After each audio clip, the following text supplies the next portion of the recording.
"We are not wasting a $4,800 dinner on you," my sister said as she jerked the plate out of my hands.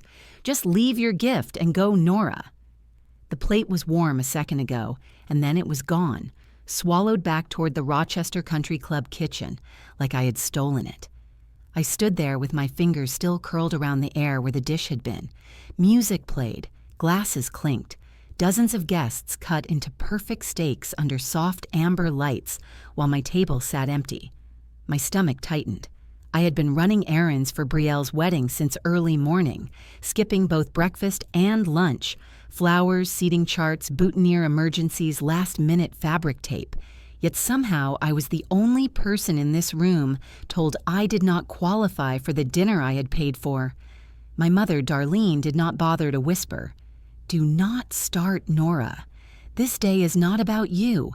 You did not even bring a proper +1." Guests at the next table paused mid-bite.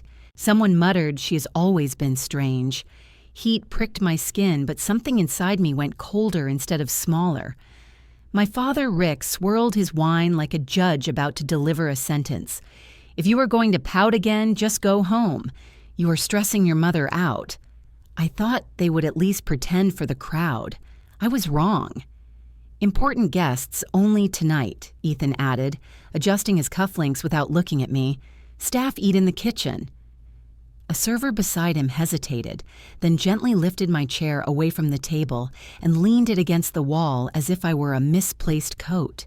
A clean and simple message: "You do not belong here." My hands tingled. The smell of roasted garlic and butter rose from the tables around me, and it felt like every pair of eyes saw me as something less than a guest and more like a nuisance. I lifted my chin. "All right."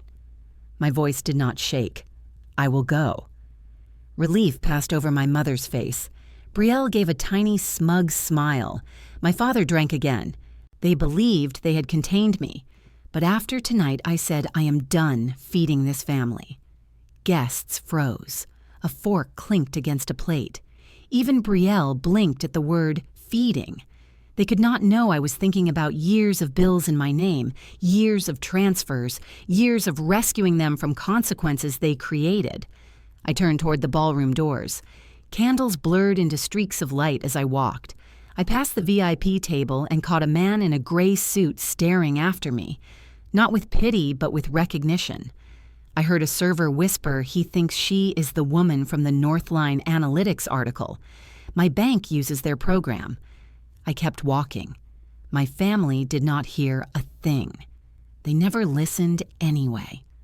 At the venue desk, Mr. Patel called out quietly, "Ms. Blake, we still have your billing profile for the $4,800 deposit if you need receipts."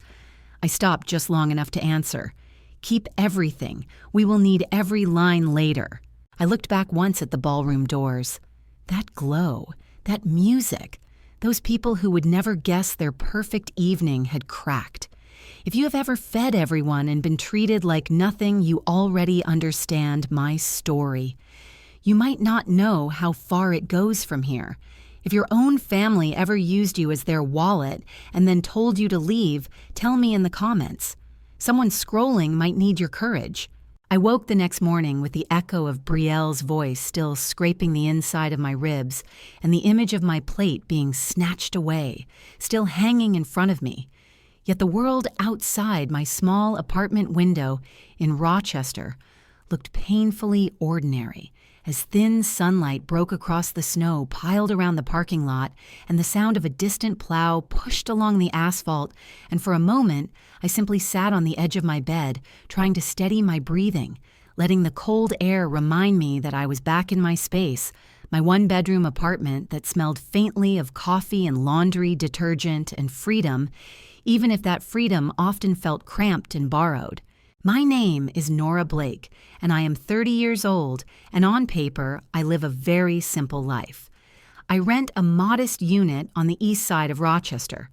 My view is not a skyline or a lake, but a row of cars half buried each winter, and most people who meet me think I am exactly what I appear, a billing coordinator in the administrative wing of a community hospital, someone who files codes, audits, invoices, and answers calls from frazzled clinics. Someone no one listens to unless something goes wrong. Someone forgettable, small, replaceable. And maybe that image would not hurt so much if my own family did not cling to it with pride.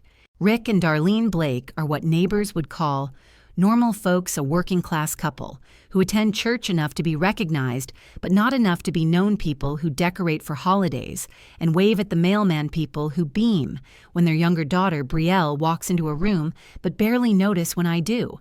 And from the outside, you might think we were one of those stable northern families who shovel together on storm days and grill together in the summer.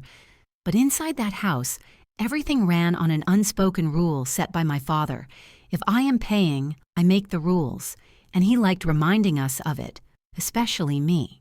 My mother worried constantly about how people judged us, and she compensated by polishing Brielle into a little jewel she could hold up to the world, our star, the one who will make us proud, the one with the smile and the charm and the easy confidence, while I floated behind them like something they had forgotten to put away, and they never questioned that dynamic because it fit perfectly with how they valued things, especially money. When I was 12, my grandmother had opened a small account for me with $3,000 money she saved from sewing and selling quilts. Money she wrote down as something for Nora's future. I remember her telling me that she wanted me to have a choice one day, something no one could take, and I held that statement like a treasure. Until the afternoon, I overheard my parents whispering in the kitchen, the fridge humming, the sink dripping, and my father saying, "We will put it back before she needs it," and my mother saying, "Life is hard and she will understand." And later I learned they had emptied almost all of it to cover overdue bills, and of course they never replaced a cent. And I learned something. Then that even small security could dissolve without a sound if the wrong hands held it. At 16, I begged to join a free coding class at the library. I had read about it on a flyer, and something in me sparked at the idea of learning to build something out of logic and pattern. But my parents told me it was pointless, that I should focus on helping around the house, and they said it like the idea of me having an interest was offensive, as if curiosity was indulgence. Yet 1 year later, they scraped and borrowed to send Brielle to a performing program in New York because she needed exposure, and they framed it as investment, a necessary one. And I nodded politely, even though something inside me chipped away. But life has its own strange timing, and one slow afternoon at the corner grocery where I picked up a few shifts, the owner asked if I could help with some mismatched numbers in his receipt log, and I sat with papers spread across the counter and found a mistake in a code entry that cost him almost $1,200. And when he realized it, he looked at me with a mixture of surprise and admiration and called me his little accountant and handed me a crisp $100 bill. My first money earned without instruction, without guilt, without strings, and I walked home with that bill, like it was a degree or a medal, except in our house nothing belonged solely to me. My mother saw the money and told me to hand it over because the gas bill was overdue, and my father would not be able to get to work, and I remember the way her eyebrows lifted in expectation, the way she made it sound like responsibility rather than taking. And when I hesitated, she added that it was selfish to keep it, and my father stepped in with his usual line, "You are under my roof, your money is family money." And in that moment, the thrill of earning something collapsed into disappointment so sharp I thought it would leave a permanent mark, and it did. It was the first time I understood in full that anything I gained would be absorbed immediately by them, that my effort was not mine, that my reward was not mine, that my future was not mine. And standing there between my parents, while they waited for me to hand over what I had earned, I learned that survival in that house meant giving without question and losing without complaint. I gave them the bill, I said nothing, and they moved on as if it were normal, and maybe for them it always had been. But for me, that was the moment. The first fracture opened. The moment I understood that money was not simply currency in our family. It was hierarchy control and a silent test of worth. And I knew then that if I did not find another path, I would spend my entire adulthood trapped in the same loop, feeding a system that never fed me back. I carried that first fracture with me into high school, a thin, invisible line that kept widening each time I learned something new about myself or about the way my family measured value. And by the time I reached junior year, the only place I felt steady was in the computer lab, where the hum of old desktops blended with the soft clicking of keys and the calm rhythm of numbers lining up across a spreadsheet. And I would sit there long after class ended, tracing patterns the way other kids trace dreams, finding quiet order in the way data behaved, almost like it trusted me more than people did. My guidance counselor noticed one afternoon when I stayed behind to finish a project. She watched me reorganize a data set and said gently that not many students enjoyed this kind of work the way I did, that I might be perfect for data analytics or even finance someday. And the way she said it struck something inside me that felt warm and possible, like maybe there was a future not shaped entirely by what my parents believed about me. So I asked her the question that had sat in the back of my mind since I was 12, whether she knew how I could apply for college aid because I had a college account once and I did not know if it was still there. My counselor suggested that I ask my parents directly, so that evening at dinner when my mother was scraping leftover casserole into a plastic container, I worked up the courage to ask about the money my grandmother left, and my mother paused for a moment before she sighed in that tired, annoyed way she used when she wanted me to feel guilty for even bringing something up, and she said we had to use it when the car broke down. Honey, life is hard. And she spoke with such finality I felt almost embarrassed for asking, almost ashamed for wanting something for myself. She did not apologize, she did not explain where the rest had gone. She simply placed the burden back onto me as if the real problem was my expectation rather than their decision, and I realized that in our house, guilt was the currency used to replace empathy, and the more I asked, the poorer I became.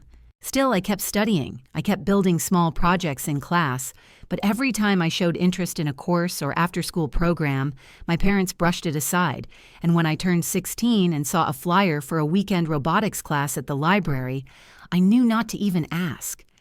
Yet I watched in disbelief a year later when my parents decided to co-sign a small loan to buy a used car for Brielle, because she needed it to get to her acting lessons in New York. And the message was once again perfectly clear. Money existed, opportunity existed, choice existed, just not for me. By graduation, I understood that if I wanted a future, I would have to carve it alone. So instead of college, I applied for a job at a call center run by a regional bank, answering phones for customers who forgot passwords or questioned fees.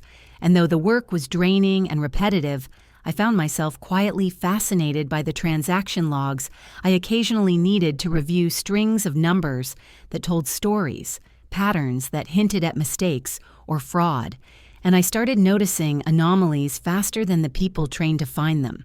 They thought I was simply efficient, but really, it was the first time in my life that my instinct to look deeper actually meant something without anyone telling me to stop. During slow shifts, I searched the internet for tutorials, teaching myself SQL and Python late at night on my small laptop, the glow of the screen, the only light in my room while everyone else slept, and I watched free videos about data integrity and auditing, copying lines of code and rewriting them until I understood why they worked, writing small scripts that flagged suspicious transaction sequences and saving the bank tens of thousands of dollars without anyone knowing the scripts came from me. The quiet satisfaction of that brought me a sense of independence I had never felt under my parents' roof, and for a while that was enough. But life at home has a way of reaching even into the spaces you try hardest to protect. One winter afternoon, I opened my mailbox and found a letter addressed to me from a department store I had never visited, thanking me for my recent purchase and reminding me that my payment was overdue, and at first I thought it was a mistake, maybe a mix-up in the system. But when I called the number printed at the bottom of the page, the representative pulled up the account and read back my name, my birthday, and the last 4 digits of my Social Security number, and my stomach dropped because I had never applied for a card with that store. I felt a cold rush of understanding, the kind that pulls the air from your lungs. So when I confronted my father in the living room, he barely looked up from the sports channel. He shrugged and said, "It is just credit stop being dramatic." And I realized that the account had been opened the year I turned 18, the year I was legally an adult, the year my credit became useful to my parents.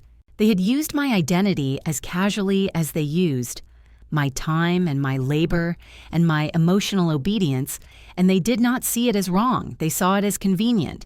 And in that moment, something in me hardened, because it is one thing to take a child's savings and another to steal their future.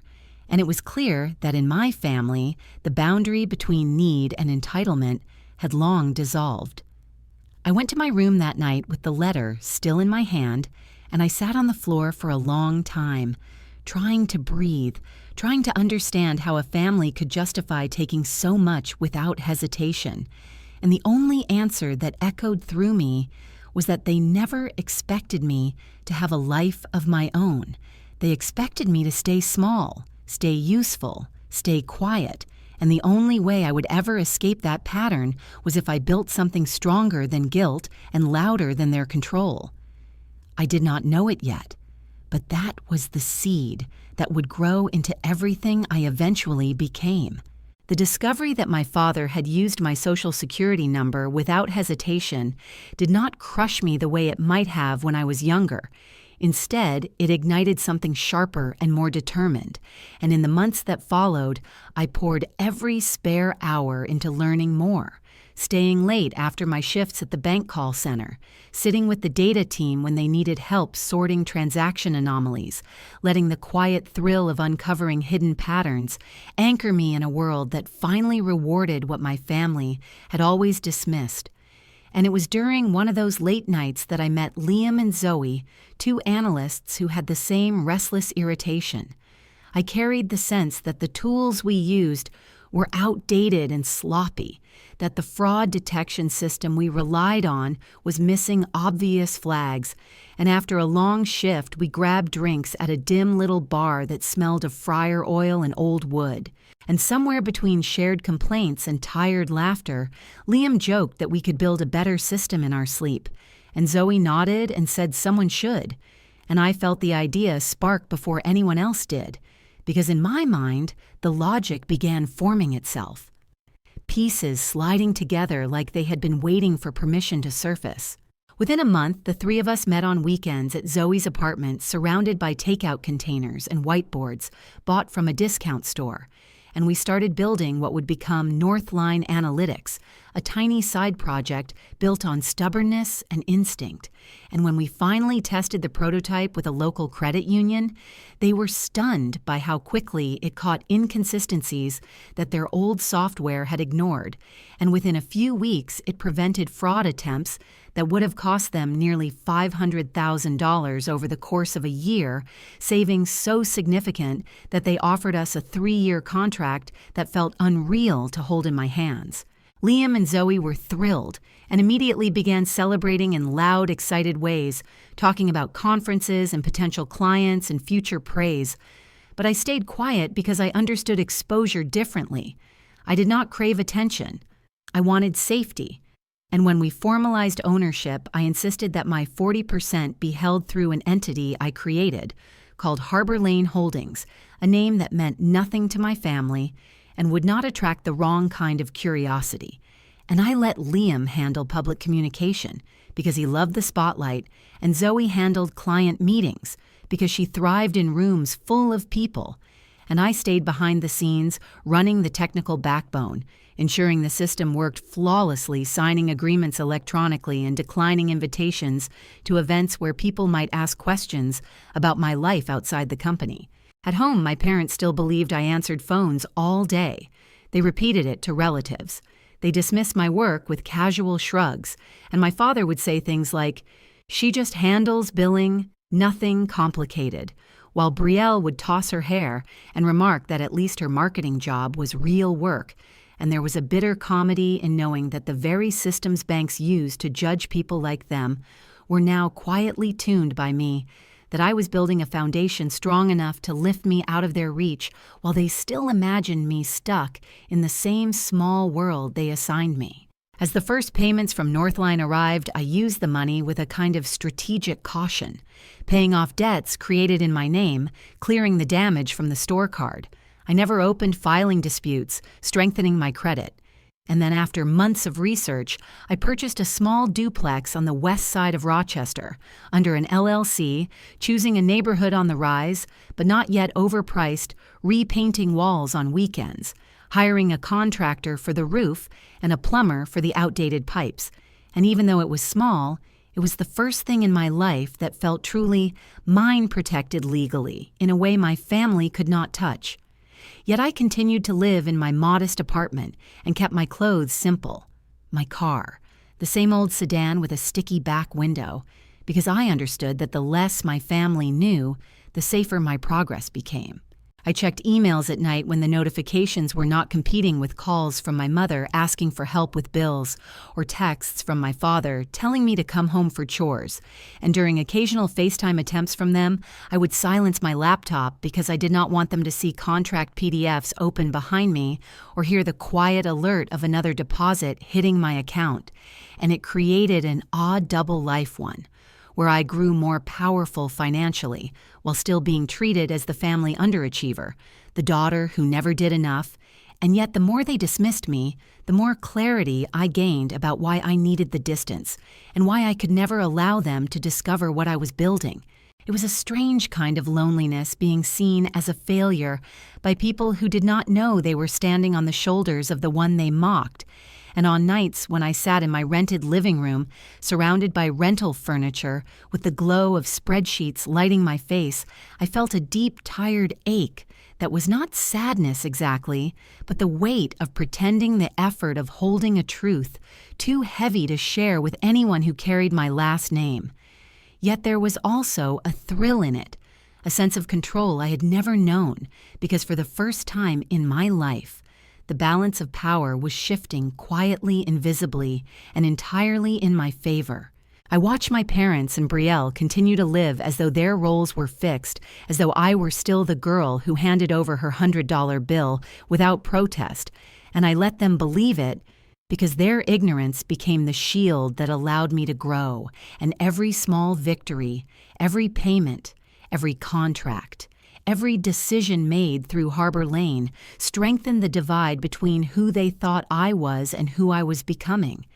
And deep down, I knew that gap would eventually open into something they could not ignore, even if they tried, even if they pretended not to see, because you cannot call someone insignificant forever without eventually facing the moment they decide to show you exactly how wrong you were. The more Northline grew, the more obvious the contrast became between the world I was building in private and the role my family insisted I keep playing in theirs, because on weekdays I could spend hours on calls with regional banks discussing adoption schedules and risk models, and then on weeknights my phone would light up with my mother's name. And the subject was never, "How are you?" It was always a bill, "The electric is late again." "Nora, they are threatening to shut it off," or "Your father needs his insulin and the copay went up," or "The roof is leaking over the kitchen table and the landlord will not fix it unless we pay half." And every time I heard that weary voice and that practiced sigh, something in me folded, because even after everything they had taken, I still could not stand the idea of them sitting in the dark or skipping medication. So I transferred money. $200 here, $300 there, sometimes an entire paycheck, telling myself it was temporary, telling myself I would draw a line next month, but next month always came with another emergency that only my account seemed able to solve. There were months I paid nearly $1,000 toward problems that were never mine to begin with, while my mother reminded me gently that family helps family, and my father grumbled that if he had ever had help at my age, his whole life would have been different. And I realized they truly believed that my purpose was to be the safety net they never provided for me, a quiet bank that required no interest and no gratitude. Brielle played her part in the pattern too, though in a different register she rarely asked me for direct money. She liked to sting with words instead. And one night in the family group chat she sent a series of photos of herself at a rooftop bar in the city, holding a glittering drink with the skyline behind her, and the caption read, "One day you will get out of that little cubicle life, sis." And the others reacted with laughing emojis and hearts, even though they had never set foot in my office and had no idea what my days actually looked like. And I typed back, "It pays the bills, because what else could I say?" And she answered barely, and followed with a selfie of her new shoes. And the cruelty was casual enough that if you did not know our history, you might think she was just teasing, but I knew the deeper message: you exist beneath me, and you always will. Something snapped a little, then not loudly, more like a small internal crack that finally agreed to stop being ignored, and I opened my banking app and scrolled through years of transfers with a different eye, not as proof of my reliability, but as evidence of their entitlement, and for the first time I wondered what it would look like to stop. The analyst in me woke up fully, the one who traced fraud through labyrinths of numbers, and I realized I had never once turned that skill toward my own life. So I created a new folder on my laptop and quietly named it Family Transfers, and I began saving screenshots of every single payment I sent, each Zelle and each wire and each check, and for each one I wrote a small note in a spreadsheet: the date, the amount, the reason they gave the words they used to convince me. And as the list grew, I felt like I was mapping a crime scene. I'd been standing inside without noticing the tape. Meanwhile, Northline continued to expand our first credit union. Client referred us to another and then another. And while Liam and Zoe traveled to pitch meetings and industry events, my share of the profits flowed steadily into Harbor Lane Holdings, enough that after careful planning and a lot of legal advice, I bought a second duplex and then a third in neighborhoods that most people still overlooked, places where I saw the potential numbers before others did. And on paper, I was no longer just stable. I was quietly wealthy by the standards of the town I grew up in, yet I still drove my old sedan and wore the same rotation of sweaters and jeans, because safety, to me, meant invisibility, and I knew that the moment my family suspected I had more than they did, the requests would become demands. So I let them keep their picture of me as the struggling call center girl, the one who barely made enough to get by, the one who should be grateful for any place at their table. And I answered their calls when I could bear it, and let them roll to voicemail when I could not. And every time I sent money, I logged it in the spreadsheet, watching the total climb. The next twist came from my father, as they so often did, this one disguised as a favor. He had decided he deserved a newer truck, something reliable and impressive enough to show off at work. And instead of improving his payment history or adjusting his expectations, he simply put my name down as a reference on his loan application, never mentioning it to me, assuming I would say whatever he needed if someone called. And when the payments inevitably fell behind, the bank reached out not to him, but to me. Because somewhere in the paperwork, he had blurred the lines just enough that they thought I might be partially responsible. I spent hours on the phone correcting the record, pulling my own reports, sending copies of documents to prove that I had not co-signed anything, that I had not authorized any shared credit, that my signature was nowhere on his contract. And as I waited on hold, listening to tinny music and scripted apologies, my chest tightened with a familiar mix of anger and resignation. The realization that even when I did everything right, I could still be dragged into the consequences of his choices, because to him my identity was just another tool to be used. That night, I sat at my small kitchen table with stacks of printed statements spread out in front of me, pages and pages, from the last 5 years, each one marked with a highlighted line where money had left my account towards something with my parents' address or my sister's name attached, and I totaled the numbers again and again because I did not believe them. At first, I kept thinking I had added an extra zero somewhere, that I was misreading my own handwriting. But the final number stayed the same, $38,000 more than the full cost of a college degree at the state school. I once dreamed of attending more than a new car, More than the down payment on the duplex I had bought poured into a hole that never filled, and looking at that number was like looking at a photograph of my own face I no longer recognized. I pressed my fingers into my eyes until colors burst behind them, and I felt my pulse pounding in my throat, not just because of the money, but because of what it represented. Every transfer a moment when I chose them over me. Every payment a small betrayal of my own future dressed up as duty, and in that quiet, cramped kitchen surrounded by evidence I had collected against my own history, I realized I was done treating this as normal. I was done pretending that this was what good daughters did, and that realization did not fix anything overnight, but it did something more important. It shifted the story in my own head. From this is what I owe them to this is what they have taken. And once you see that difference clearly, you cannot unsee it. I stayed at that kitchen table long after the numbers stopped moving in front of my eyes, letting the weight of $38,000 settle over me like a wet blanket. And for the first time since I was a teenager, I felt something close to panic rise in my chest, sharp and pressing, because even though my net worth on paper looked strong with the duplexes and Northline distributions and the savings hidden inside Harbor Lane, the truth was that most of my liquid cash had been siphoned off through years of emergencies that were never mine, and if I lost my job tomorrow, or if Northline hit a slow quarter, I would not even have 6 months of breathing room, a fact that stunned me because I had always assumed financial security would naturally appear as long as I worked hard enough.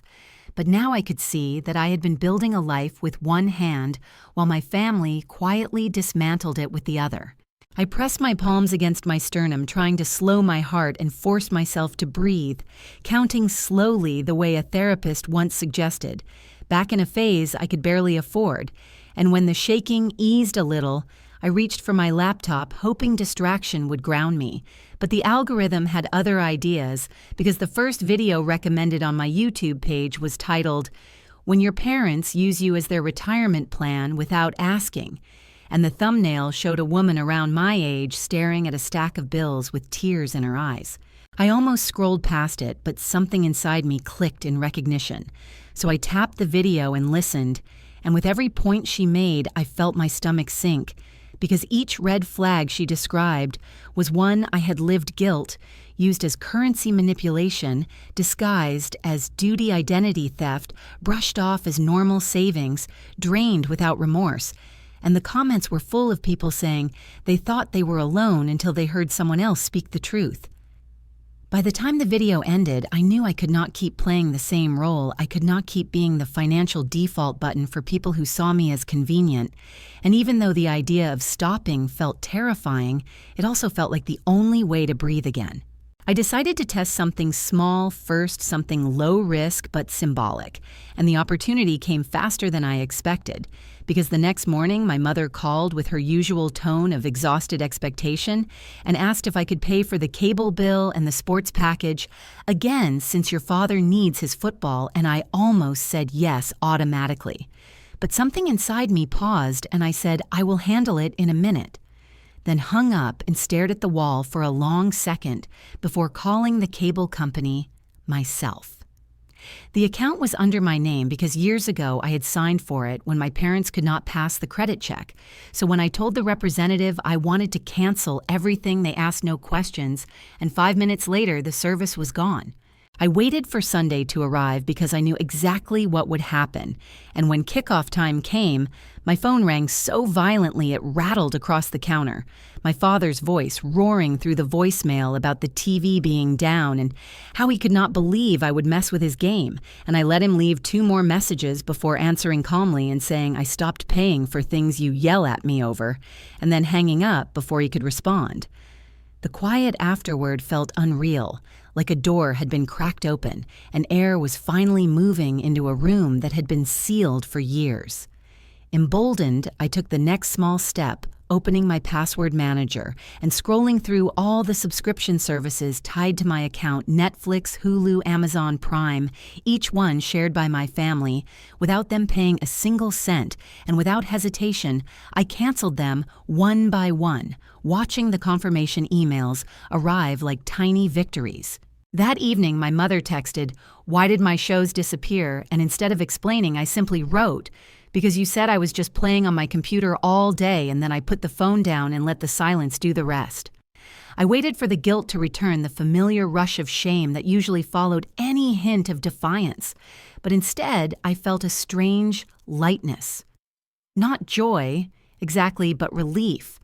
The kind that comes from lifting a weight you did not realize was crushing you until it was gone. It turned out that saying no did not make me cruel or selfish. It made me free. And once I realized that, I knew I needed to take the next step, not out of spite, but out of clarity. I opened a new Excel document and began transcribing each line from the family transfers folder, methodically, writing the date, the recipient, the reason, the amount, letting the columns fill like a timeline of my own exhaustion. And as the totals built themselves at the bottom of the sheet, I felt something cold and steady settle into place in my chest, something that was not anger or fear, but resolve. When I finished, I formatted the file, printed the pages on my small home printer hole, punched them, and slid everything into a black binder from the dollar store, labeling the cover in neat block letters. The day I stopped paying and running my fingertips across the words, I felt the kind of clarity that I had been chasing for years without knowing it, the certainty that this record, this quiet documentation of my entire adult life, would one day become the line I drew in front of them, the line they could no longer step over. I closed the binder, gently placed it on the corner of my kitchen table, and sat back, feeling the first true shift of power in a story that had never belonged to me until now. The binder sat on my kitchen table like a quiet promise, while life outside kept moving toward the next inevitable collision point. And that point arrived the moment Brielle announced she was engaged, because she did not call me directly. Of course, she posted a photo in the family group chat of her left hand held up toward the camera with a glossy oval diamond glinting in the light, and the caption, "Guess who said yes?" And 2 seconds later, my mother texted everyone, "Come over tonight, we are celebrating," which in Blake language meant Nora drive an hour from Rochester after work, so they can pretend I am part of their joy, even though my presence changes nothing. When I walked into the house that night, the living room was already buzzing, my father holding a beer, my mother fluttering around with plates, Brielle standing by the fireplace, posing with Ethan, who had the stiff politeness of a man performing confidence.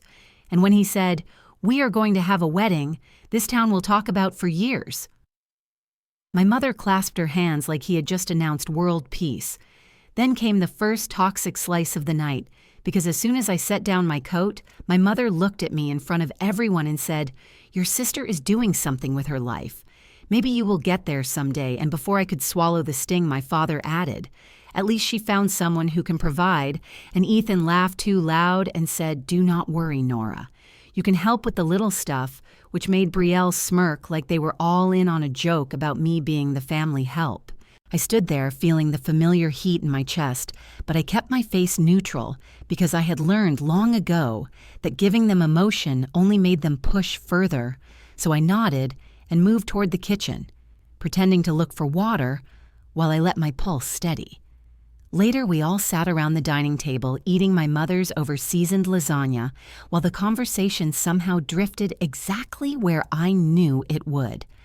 Lila sniffled about the cost of the dream venue Brielle wanted and how their budget was $4,800 short, and both my parents immediately turned their heads toward me like a synchronized movement saying, "Nora is good with numbers.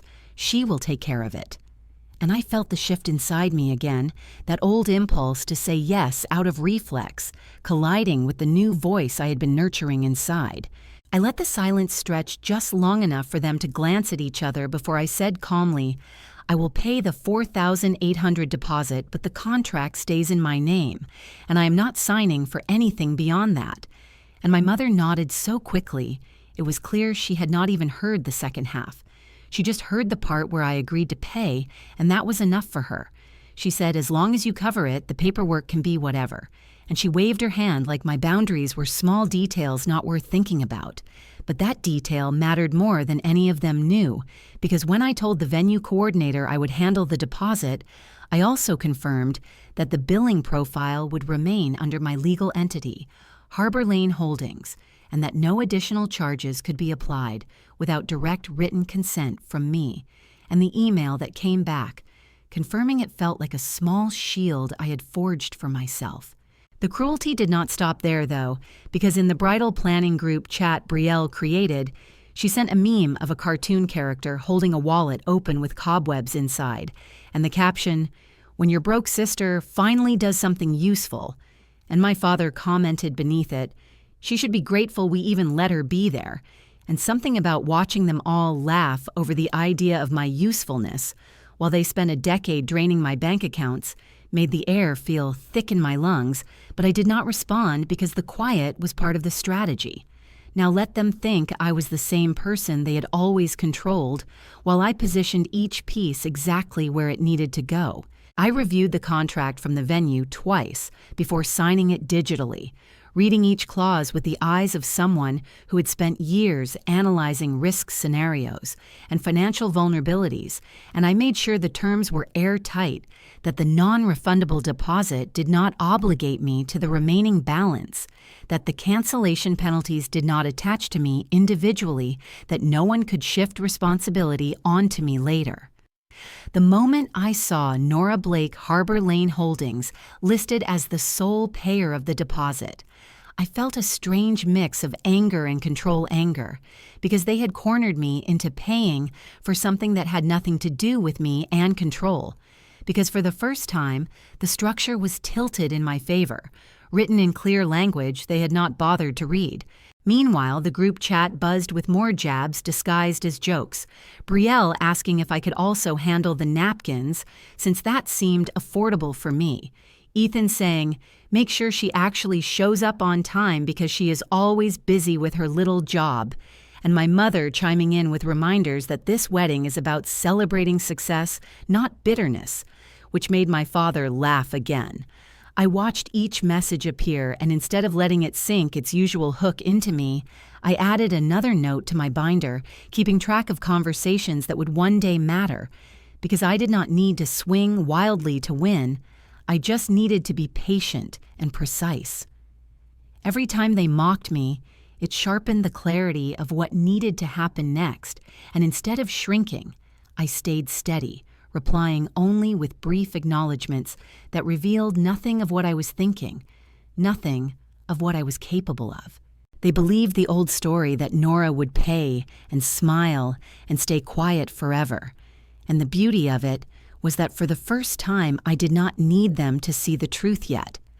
The truth was, in the contract, in the binder, in the months of evidence quietly gathered like dry kindling waiting for the moment someone struck a spark, and as I hit send on the email confirming the payment to the venue, I felt that moment inching closer, the first real drop on a roller coaster none of them knew they were already riding. The morning of the wedding felt strangely like walking into a workplace where no one had hired me. Yet everyone expected free labor, and I arrived early, because I knew if I was even a minute late, they would twist it into another reason to shame me.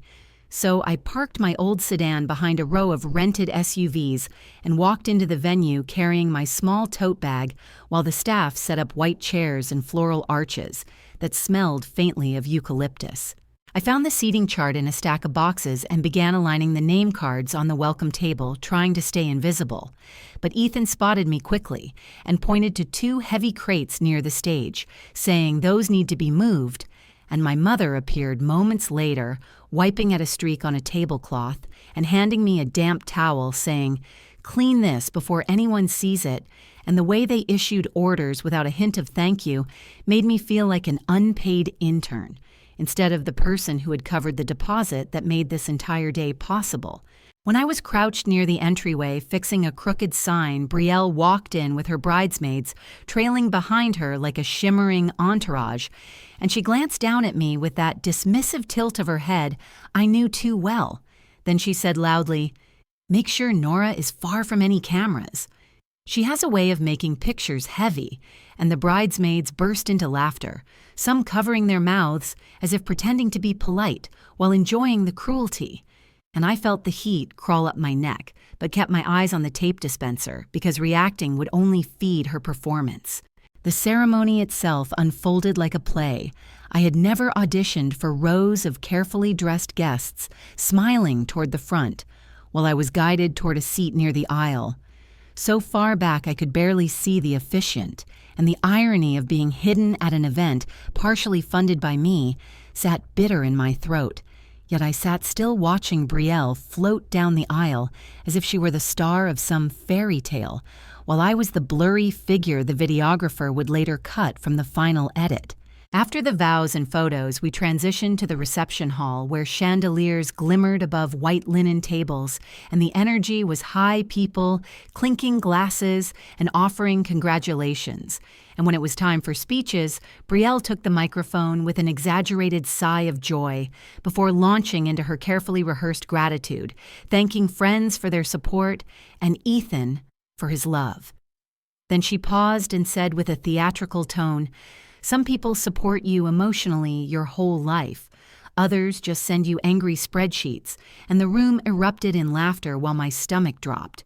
Because that line was not random. It was a direct jab at the binder. I had created the one titled, "The Day I Stopped Paying," and the only way she could have known about it was if my mother had gone through my tote bag when I left it in the living room during a visit the week before a violation so intimate and humiliating that it made my fingers curl into fists beneath the tablecloth.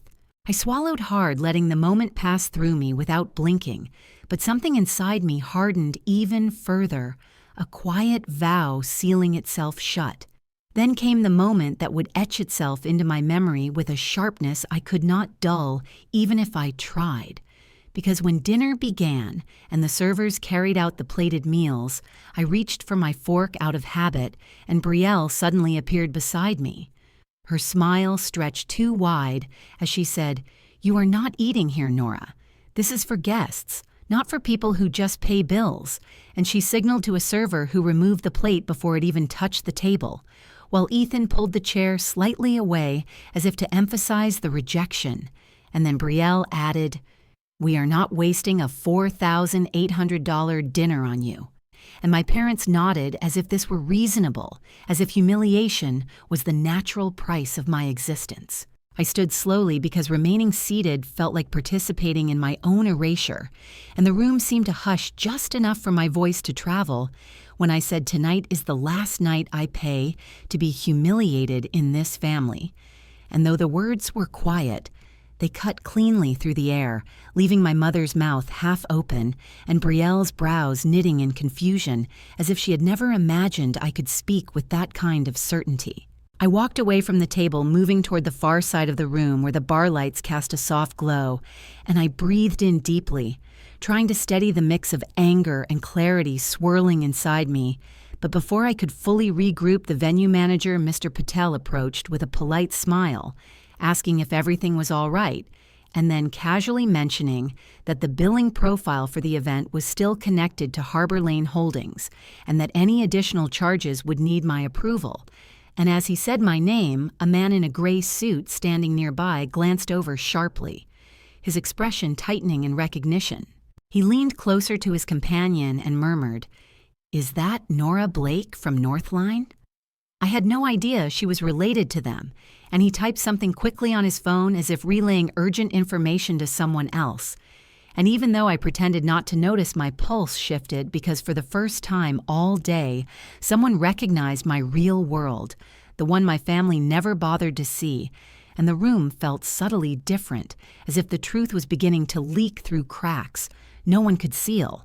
I returned to my empty seat briefly, not to rejoin them, but to witness with new eyes the people who had spent decades making me feel small, and as I watched them laugh and pose for photos, unaware of the shift happening just beyond their line of sight, I realized that the downfall they had set in motion would come sooner than they ever expected, and all I needed now was to let the next phase unfold at its own inevitable pace. I walked with Mr. Patel toward a quieter hallway where the music dulled into a distant pulse, and the chatter from the reception softened into a faint hum, and he folded his hands politely before saying that he needed to clarify something about the remaining balance because the venue had not received any payments beyond the $4,800 deposit. And the moment he said the number, my breath stilled because hearing it aloud in that calm, administrative tone made the reality snap into perfect focus. He opened a tablet and rotated it toward me, pointing to the contract where my name appeared clearly, and beneath it the clause that stated I was not obligated to cover the remaining cost without explicit written consent, a clause I had insisted on quietly when I signed weeks ago, partly out of self-protection, and partly because I knew how my family operated, yet even then I had not imagined they would take it this far. As I scanned the document, the highlight of my name and the absence of theirs, the entire puzzle reassembled itself inside my mind, every past incident aligning with a painful clarity, showing how they meant to let me stay at the wedding long enough to enjoy the flowers and music and atmosphere, then slip the full invoice onto my shoulders afterward. The way they had once slipped nondescript debts into my mailbox or casually used my social security number to open accounts as if my identity were just a tool in their drawer, and I felt a slow rising anger, not hot or explosive, but cold and structured, like a wall being built brick by brick inside my chest. Mr. Patel asked gently if something was wrong, and I told him quietly that everything was finally making sense.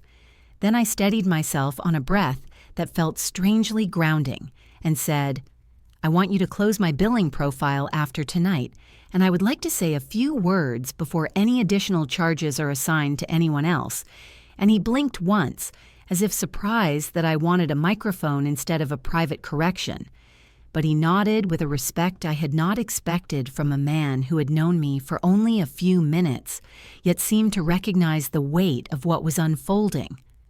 I returned to the reception, moving through the side entrance to avoid interrupting the dance floor, and the hum of conversation filled the air again, punctuated by clinking glasses and laughter, all of it a strange contrast to the stillness forming inside me. I approached the DJ and asked for the microphone for 1 minute, promising I would not cause a scene, and perhaps it was the calm in my voice or the presence of Mr. Patel beside me, but the DJ handed it over without question, lowering the music gradually until the room fell into a curious hush. I stood near the head table where Brielle glowed under the warm lights, her dress sparkling as she leaned into Ethan's shoulder, both of them smiling as if the world existed solely to celebrate them. And I spoke clearly without theatrics, saying that I was the one who had paid the $4,800 deposit for the venue that I had been told I could not eat, that my seat had been removed, and that I wanted the room to know the remaining balance did not belong to me, according to the signed contract. I did not raise my voice or name call or let anger color my tone. I simply listed the facts like a ledger being read aloud, and a ripple moved through the crowd. Soft at first, then growing as people turned in their chairs to look at my parents, and at Brielle and at Ethan, whose smile faltered gradually like a candle, slowly losing its flame.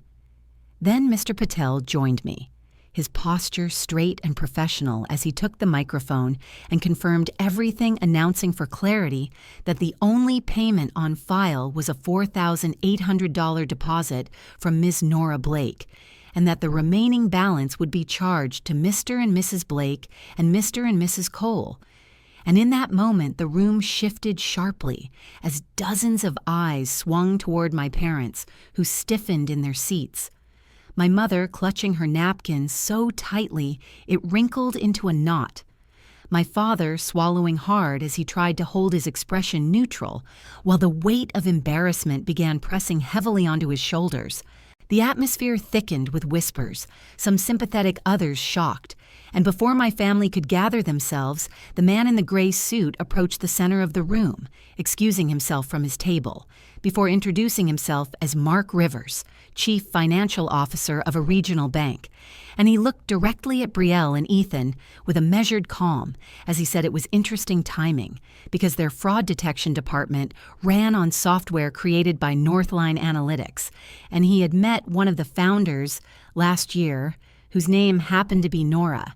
The silence that followed was so sharp it felt almost metallic, slicing through every false assumption in the room, and I watched my mother's face turn pale as she whispered, "You never told us."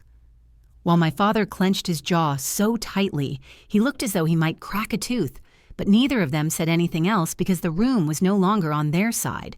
The illusion they had curated for years, collapsing the moment another person simply stated the truth. I handed the microphone back without flourish my heartbeat, steady now in a way it had never been at family gatherings, and I said a final quiet sentence meant only for them, but heard by everyone, that they wanted me invisible tonight, but that ends now and they could pay their own bills. Then I walked out of the reception, leaving behind the chandelier light, the stunned faces and the sound of an entire room reassessing who I had always been beneath the version my family insisted on painting. The aftermath began faster than even I expected, as the venue wasted no time sending the remaining balance directly to my parents and to Brielle and Ethan, the invoice arriving with an itemized list of every plated dinner and every floral arrangement and every service charge, and within days late fees began to stack as no one paid a cent. Each notice arriving with sharper language until the interest climbed, and the silence from their bank accounts became impossible for them to ignore, and while they scrambled privately to figure out who could cover what, I watched it all unfold from a distance, with a calm that felt earned rather than cruel. The first small revenge came easily because the utility bill for my parents' house had been under my name for years, something they insisted on back when they said the credit would help me. But in truth, it only helped them. And after the wedding, I logged into the account, removed my payment information, canceled the auto pay, then transferred the contract into my father's name, so the bill and responsibility would finally match the address on their mailbox, just as I told my mother when she called in a panic 2 weeks later after opening a notice from the power company saying they needed a larger deposit or the service would be interrupted. And when she asked why this was happening, I simply said, "I am no longer paying for things that belong to you."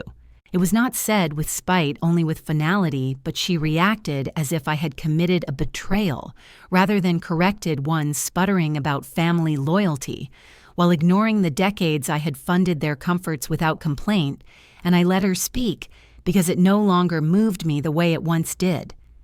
After that, I met with a legal and credit specialist who reviewed the trail of identity abuse from years earlier, when my father used my Social Security number to open accounts without asking, and together we filed the disputes that finally separated my name from their debts and corrected the lingering damage that had shadowed my credit reports for years. And when it was resolved, my score rose, while theirs fell, a shift that symbolized the end of a long period where they benefited from my burden.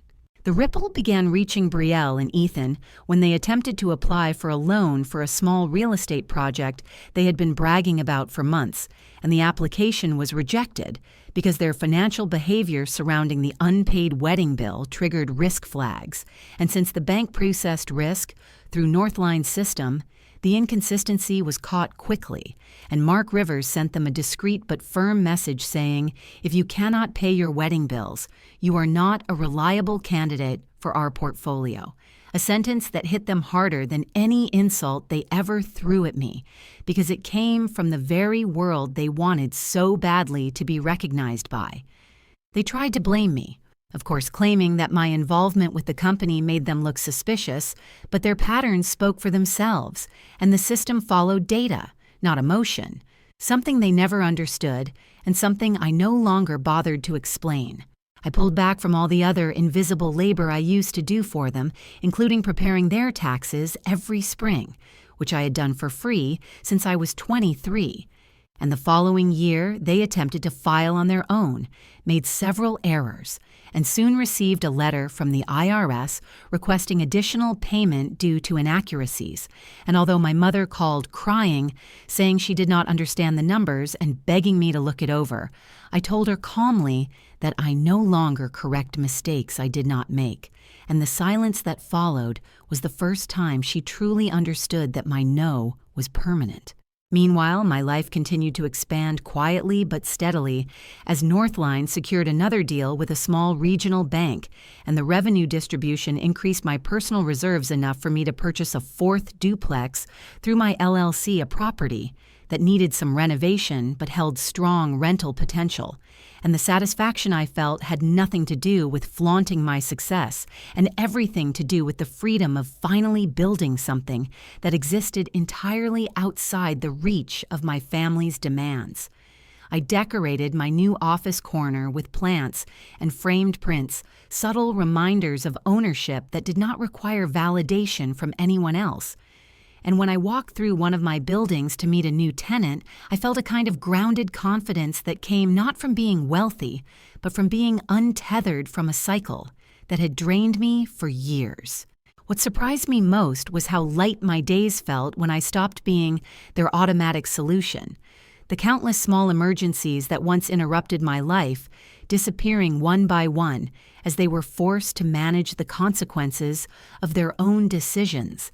And I realized that I had not only been their financial safety net, but also their emotional workaround, absorbing every mistake so they never had to face reality.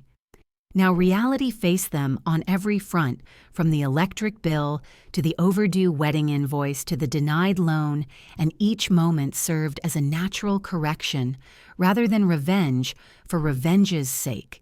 The community around them began noticing the shift as well, because my parents had spent years cultivating an image of stability and generosity, presenting themselves as a family who always had things under control. But the cracks widened publicly when the venue began calling their house repeatedly, and when the late fees were posted to their credit. And even though no one mentioned it directly, people in small towns always notice when a couple stops hosting backyard gatherings, or when a daughter and son-in-law suddenly postpone a real estate project they once bragged about. Through all of this, I did not post online, did not announce victories, did not hint at payback. I merely chose not to carry what was never mine to hold, and the unfolding consequences belonged entirely to the people who created them. Every step felt like reclaiming a piece of myself, not in a triumphant, cinematic way, but in a quiet and deeply human way that women my age and women older than me often understood instantly. Because so many of them had been the responsible one in their families, the dependable one, the one who always gave without being given anything in return. And when I spoke to a few coworkers about setting boundaries, they nodded with a kind of recognition that felt like community. By the time this phase of fallout settled, I was no longer angry, only resolved, and that shift became the strongest form of money revenge I could have ever imagined, the kind that did not destroy me in the process, but instead rebuilt me into someone who finally lived without being drained from every side. 6 months after the wedding, everything that looked stable in my parents' world began to collapse in slow and painful waves as their mortgage fell behind and warning letters arrived with red printed dates that grew closer and closer. And my father sold the truck he once polished every Sunday morning while my mother begged her supervisor for extra hours that never came because the company had already cut staff. And Brielle and Ethan circled each other in blame as their unpaid wedding bill clung to their credit like a stain. Neither of them could scrub off no matter how many calls they made or excuses they offered, and I watched it all unfold with a strange mix of sadness and clarity, because this time the consequences were theirs alone. Then one afternoon my phone rang and I saw my mother's name flashing, and I almost ignored it because every call before had been a demand or a guilt-laced favor. Yet something in me picked up and her voice came through thin and trembling as she said, "We are scared, honey. We could lose the house. Can you help just this once more?" And the quiet after those words was heavier than any insult she had ever thrown at me, because now she was reaching not from authority, but from fear. And fear makes people honest in ways love never did in our home. I told her to meet me at a small cafe near my office, not at the house I grew up in, because I no longer stepped into places where I had once been treated like a resource instead of a daughter, and when I arrived, she was already seated with my father and Brielle across from her, all three of them looking older and smaller than I remembered. Their shoulders rounded their eyes, tired in a way that no amount of pride could mask, and for the first time I felt like I was looking at people who were finally forced to stand without leaning on me. My father cleared his throat, said they needed my connections at the bank to help refinance the mortgage, because the bank no longer returned their calls and the interest rate had jumped and the balance was too high for them to manage, and Brielle added that maybe someone at the bank could make an exception if I asked, because I worked in data, and surely someone owed me a favor, and the irony was almost bitter enough to taste, because the very people who mocked my career were now hoping that the career they dismissed might save them. I did not argue. I simply reached into my bag and placed the thick folder on the table, the one labeled, "The Day I Stopped Paying." And as the edges brushed the wood, I saw their eyes widen because the folder was heavier than they expected, and inside each page held dates and amounts and reasons for every dollar I had poured into them over the years, the quiet sacrifices they called barely helping, while never once thanking me. And I slid it toward them and said, "This is what I paid. This is what you dismissed." The silence that followed cracked something open in the air, not dramatic, just real. And when Brielle finally spoke, her voice was shaking as she whispered, "I was stupid. I thought you were just stuck, and I did not want to admit you were ahead of me." And for a moment, I saw the little sister I used to protect, before resentment replaced closeness. But then Ethan muttered an apology that felt thin, like someone apologizing only because the bill had come due, and not because they felt remorse. And I looked at all of them and said calmly, "You did not just hurt me. You used me. And that is not the same thing." They waited for me to offer a lifeline, waited for me to say I would co-sign or cover or fix everything the way I had done since I was 18. But I felt the weight of the moment settle on my shoulders and lifted it off with one steady breath, telling them I would not pay their mortgage or sign another loan or absorb even one more dollar of consequences that did not belong to me, and that the only thing I would offer was a list of free counseling services and financial education classes, because I wanted them to succeed without draining me again. My father stared at his hands. My mother wiped her eyes. Brielle leaned back as if trying to understand a version of me she had never met, and I stood up because there was nothing left to negotiate, no guilt left, for them to weaponize only a boundary that finally held its shape. A month later, the house went on the market and sold for less than they wanted, but enough to settle the mortgage, and my parents moved into a small apartment complex on the east side of town, not unsafe but modest a place, where they could no longer pretend to be above me in any way, and the absence of that posture seemed to soften them even more than the downsizing itself. Brielle and Ethan postponed their real estate plans, indefinitely cutting back on brunches and weekend trips, choosing smaller celebrations and quieter routines. And while I never cheered for their struggle, I did feel the natural balance of the universe finally shifting into place, not out of vengeance, but out of truth. Because sometimes the only justice possible is letting people live with the results of their own choices. I moved into one of the duplex units I owned, decorating it with warm lights and soft blankets and shelves of books, not extravagant, not flashy, just a place that felt like mine in a way no childhood room ever had. And every morning the sun hit the east-facing windows in a quiet glow that reminded me that this life was built on my choices and not on sacrifice masquerading as love. I kept light contact with my family, sending holiday messages and birthday wishes, choosing what I shared and what I withheld, refusing to become their emotional bank, even while remaining polite. And sometimes my mother and I spoke about recipes, or weather, or little things that did not scrape old wounds. And in those small interactions, there was peace. Not reunion, just peace, which was enough. I began speaking at the women's group at the library once a month, where I shared my story in pieces, never naming names, always focusing on one truth that resonated in every nod around the room. If they only call when they need money, that is not love, that is a transaction. And in those rooms, I saw women 30 years older than me, realizing their boundaries had value too. In the end, I learned that family is not defined by obligation or by the years you endure mistreatment, but by the people who stay when you finally say no. And as I closed the chapter on this part of my life, I felt a steady calm settle through me like breath after a long-held ache. For 30 years, I thought family meant paying until it hurt. But now I know family is who stays when you finally say no. And if you have ever been punished for setting boundaries with your own family, share your story below, because someone scrolling through might need the courage that only you can give.